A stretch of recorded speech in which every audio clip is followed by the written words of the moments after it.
দেব আর পারোর কথা শুনে অবাক হলো পার্বতী। সম্পূর্ণ জানতে ভিডিওটিতে একটি লাইক করে প্রথম থেকেই দেখতে থাকো।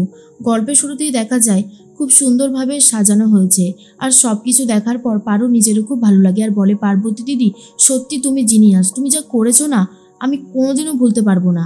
আর এইসব শোনার পরেই দেবের মা তো আরও বেশি রেগে যায়। পার্বতীর প্রশংসা কোনোভাবেই সে যেন মেনে নিতে পারে না, আর বলে পারোটা যে শুধু পার্বতীর প্রশংসা কেন করে আমি বুঝতে পারি না। এরপরেই তখনই দেখা যায় কাকিমণি বলে, সত্যি চারিদিকটা খুব সুন্দর করে সাজানো হয়েছে আর বেশ ভালোও লাগছে। এর মধ্যেই পারো বলে, সব থেকে বড় কথা এখানে সব থেকে বেশি যেটা আছে পার্বতী দিদির ভালোবাসা, পার্বতী দিদির কথাগুলো সবটাই যেন মন ছুঁয়ে যায়। এরপরেই দেব মনে মনে ভাবে, পারো সত্যি পার্বতীর ওপর অনেকটা যেন নির্ভর করে ফেলেছে। কি যে করব যখন সত্যিটা সামনে আসবে, কি করবে কে জানে। এরপরেই পারো বলে, পার্বতী দিদি তুমি আমার সাথে সাথে থাকো না, দূরে চলে যাচ্ছ কেন? পার্বতী বলে, না না আসলে বনু আমাকে তো আবার রান্নাঘরে যেতে হবে, কিছু কাজ আছে সেগুলো করতে হবে, তোমরা যাও এই বাড়িটা ঘুরে ঘুরে দেখো কেমন সাজানো হয়েছে। এর মধ্যেই তখনই চলে যায় পারো ঘুরে ঘুরে দেখবে বলে, আর অন্যদিকে রান্নাঘরে চলে গেছে পার্বতী। সেখানে গিয়ে সবার জন্য সিঙ্গারা ভাজতে শুরু করে। আর তারপরেই সুযোগ পেয়ে চলে এসেছে পার্বতীর মা ঋতুজা, আর বলে, পার্বতী তোকে দেখে আমার খুব কষ্ট হচ্ছে, আমি না পারছি সবাইকে বলতে, না পারছি সহ্য করতে। পার্বতী বলে, উফ মা এখন এই সমস্ত কথা বলবার সময় না, বোন যদি জানতে পেরে যায় তাহলে অনেক বেশি অঘটন ঘটবে, তার থেকে এই সমস্ত কথা কাউকে বলার দরকার নেই।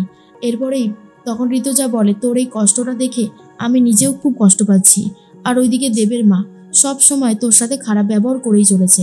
পার্বতী বলে, দূর আমি ওসব কথা গায়েই মাখি না, গায়ে মাখলে তারপর তো গায়ে লাগবে, যে যেমনটা বলতেই পারে, আমি কতটা কথা নেব সেটা আমার উপর নির্ভর করে, তাই না? এরপর সুন্দর চলে এসেছে, সুন্দর এসে এদিক ওদিক কাজ করতে থাকে। আর অন্যদিকে ঋতুজা বলে, হ্যাঁ রে তুই আমাকে একটা কথা বলবি, তোর সেই মামা মামি যারা তোকে মানুষ করেছে তারা এখানে এসেছিল নাকি? পার্বতী বলে, হ্যাঁ তারা এখানে এসেছিল, কিন্তু আমি তাদেরকে বার করে দিয়েছি। আমি বলেছি মামিকে যে তোমার মতন ঠকচচ্চরা যদি এই বাড়িতে আসে তাহলে এই বাড়ির ক্ষতি হবে, তাই ওনারা এখান থেকে চলে গেছে। এর মধ্যেই চলে এসেছে দেবের মা, আর সুন্দরকে বলে, যাও গিয়ে ওদিকটা দেখে এসো। আর বলে, আচ্ছা তোমাকে একটা কথা বলি ঋতুজা, তুমি তো জানোই তোমার মেয়ে পারো কতটা ব্যস্ত হয়ে যায় সবটা জানার জন্য, তো ও যদি জানতে পারে যে পার্বতী হলো ওর নিজের দিদি তাহলে বুঝতে পারছো ওর কতটা খারাপ অবস্থা হবে, ও কিন্তু মরেও যেতে পারে। কথাটা শোনার পরেই খুব চমকে গেছে ঋতুজা, আর বলে, না না দিদি এমন কথা বলবেন না, এটা শোনাও পাপ, এই কথা একদমই শোনাটা উচিত নয়। আর তখন ঋতুজা বলে, আমার দুই মেয়েই যাতে ভালো থাকে আমি শুধু সেটাই চাই। তখন দেবের মা বলে, তাহলে তুমি আর এসব ব্যাপার নিয়ে কথা বলো না, এসব ব্যাপার যত ঘাটাঘাটি হবে যত জানাজানি হবে ততই আরও বিপদ বাড়বে বই কমবে না। আশা করি তুমি আমার কথাটা বুঝতে পেরেছো। আর খুব কষ্ট পায় পার্বতী, এ সমস্ত কথা শুনে চোখের জল পড়তে থাকে। অন্যদিকে ঘরটা খুব সুন্দর করে সাজিয়ে দিয়েছে মেহা, আর বলে, দেখো তো কেমন লাগছে। পারো তখন বলে, কি সুন্দর লাগছে ঘরটা, চোখ ফেরানো যাচ্ছে না, দারুণ হয়েছে।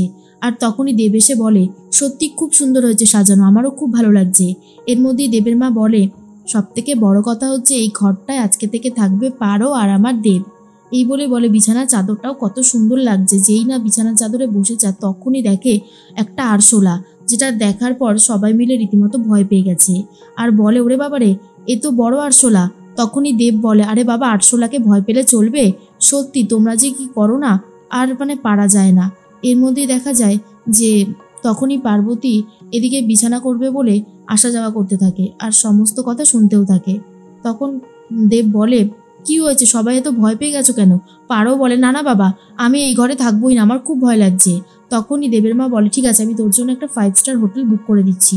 কিন্তু পারো তখন বলে, না না 5 স্টার হোটেল বুক করতে হবে না। তখন দেবের মা বলে, তাহলে কি করবি তুই?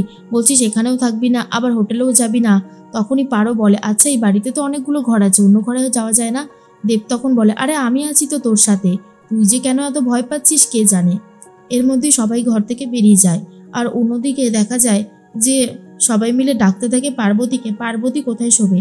পার্বতী তখন বলে, আমাকে নিয়ে তোমরা চিন্তা করো না, আমি স্টোর রুমে চলে যাব।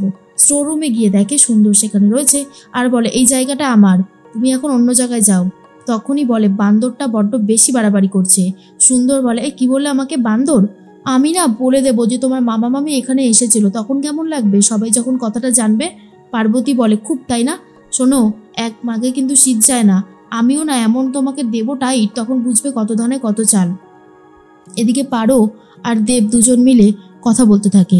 পারো তখন বলে, দেব, আমি তোমার জন্য একটা জিনিস এনেছি, দেখো খুলে পছন্দ হয় নাকি। দেব তখন বলে, আবার এসবের কি দরকার ছিল? তুই আমার জীবনের স্ত্রী হয়ে এসেছিস, এর থেকে ভালো গিফট আর হতেই পারে না। পারো তখন বলে, তা তো হবেই, কিন্তু তবুও আজকে ফুলশয্যার দিন, আর ফুলশয্যাতে তো একে অপরকে উপহার দিতে হয়, তাই না? জানো তো দেব, আমি শুধু এটাই চাই যে সারাটা জীবন সুখে দুঃখে তুমি আমার পাশে থাকো, ব্যাস আমার এটুকুই চাওয়া পাওয়া, আর সেরকম চাওয়া পাওয়া নেই। দেব তখন বলে, নিশ্চয়ই তোর মনস্কামনা আমি পূরণ করব। তোর সমস্ত বিপদে আপদে সুখে দুঃখে ভালোবাসায় আমি সবসময় তোর সাথে আছি। আর এই কথাটা শোনার পরেই খুব খুশি হয়ে যায় পারো। অন্যদিকে কষ্ট পেতে থাকে পার্বতী, আর বলে, কেন যে ভগবান আমার কপালে এত দুঃখ লিখে রেখেছিল কে জানে। আর এদিকে পারো বলতে থাকে, জানো তো, আমি তোমাদের বাড়িতে আসার পর থেকে একটা জিনিস খুব ভালো হয়েছে পার্বতী দিদি, যাকে আমার খুব ভালো লাগে। আর এটা শোনার পরেই দেব অবাক হয়ে যায়।